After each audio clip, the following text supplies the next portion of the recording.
হে নবী, মুমিন পুরুষদের বলে দাও তারা যেন নিজেদের দৃষ্টি সংযত করে রাখে এবং নিজেদের লজ্জা স্থানসমূহের হেফাজত করে। এটি তাদের জন্য বেশি পবিত্র পদ্ধতি। যা কিছু তারা করে আল্লাহ তা জানেন। আর হে নবী, মুমিন মহিলাদের বলে দাও তারা যেন তাদের দৃষ্টি সংযত করে রাখে এবং তাদের লজ্জাস্থানগুলোর হেফাজত করে আর তাদের সাজসজ্জা না দেখায় যা নিজে নিজে প্রকাশ হয়ে যায় তা ছাড়া। আর তারা যেন তাদের ওড়নার আঁচল দিয়ে তাদের বুক ঢেকে রাখে।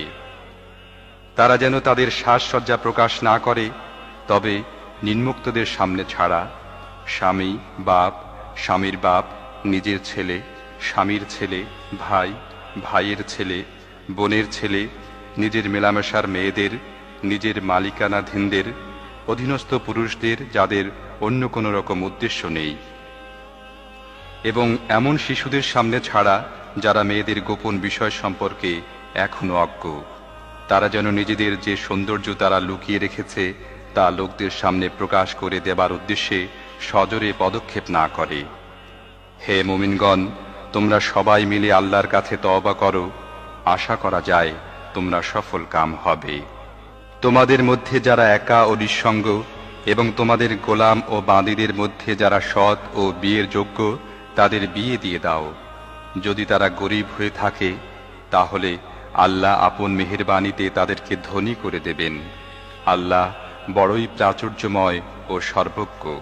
আর যারা বিয়ে করার সুযোগ পায় না তাদের পবিত্রতা ও সাধুতা অবলম্বন করা উচিত যতক্ষণ না আল্লাহ নিজ অনুগ্রহে তাদেরকে অভাবমুক্ত করে দেন। আর তোমাদের মালিকানাধীনদের মধ্য থেকে যারা মুক্তির জন্য লিখিত চুক্তির আবেদন করে তাদের সাথে চুক্তিবদ্ধ হও, যদি তাদের মধ্যে কল্যাণের সন্ধান পাও। আর আল্লাহ তোমাদের যে সম্পদ দিয়েছেন তা থেকে তাদেরকে দাও। আর তোমাদের বাদীরা যখন নিজেরাই সতী সাধ্যী থাকতে চায় তখন দুনিয়াবী স্বার্থ লাভের উদ্দেশ্যে তাদেরকে দেহ বিক্রয়ে বাধ্য করো না। আর যে তাদেরকে বাধ্য করে তবে এ জোর জবরদস্তির পর আল্লাহ তাদের জন্য ক্ষমাশীল ও করুণাময়। হে ঈমানদারগণ, নিজেদের গৃহ ছাড়া অন্যের গৃহে প্রবেশ করো না যতক্ষণ না গৃহবাসীদের সম্মতি লাভ করো এবং তাদেরকে সালাম করো। এটিই তোমাদের জন্য ভালো পদ্ধতি। আশা করা যায় তোমরা এদিকে নজর রাখবে। তারপর যদি সেখানে কাউকে না পাও তাহলে তাতে প্রবেশ করো না যতক্ষণ না তোমাদের অনুমতি দেয়া হয়। আর যদি তোমাদের বলা হয় ফিরে যাও তাহলে ফিরে যাবে।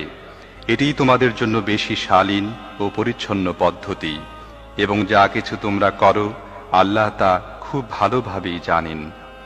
তবে তোমাদের জন্য কোনো ক্ষতি নেই যদি তোমরা এমন গৃহে প্রবেশ করো যেখানে কেউ বাস করে না এবং তার মধ্যে তোমাদের কোনো কাজের জিনিস আছে। তোমরা যা কিছু প্রকাশ করো এবং যা কিছু গোপন করো আল্লাহ সবই জানেন। আমি দ্ব্যর্থহীন পথ নির্দেশক আয়াত তোমাদের কাছে পাঠিয়েছি। তোমাদের পূর্বে অতিক্রান্ত জাতিদের শিক্ষণীয় দৃষ্টান্ত তোমাদের সামনে উপস্থাপন করেছি এবং মুত্তাকিদের জন্য উপদেশও দিয়েছি। আল্লাহ আকাশমণ্ডলী ও পৃথিবীর আলো। বিশ্বজাহানে তাঁর আলোর উপমা যেন একটি তাকে একটি প্রদীপ রাখা আছে। প্রদীপটি আছে একটি চিমনির মধ্যে। চিমনিটি দেখতে এমন যেন মুক্তোর মতো ঝকমকে নক্ষত্র।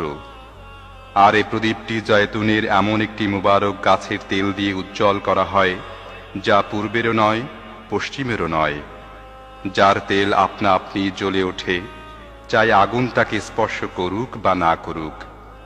এভাবে আলোর উপরে আলো বৃদ্ধির সমস্ত উপকরণ একত্র হয়ে গেছে। আল্লাহ যাকে চান নিজের আলোর দিকে পথ নির্দেশ করেন। তিনি উপমার সাহায্যে লোকদের কথা বুঝান।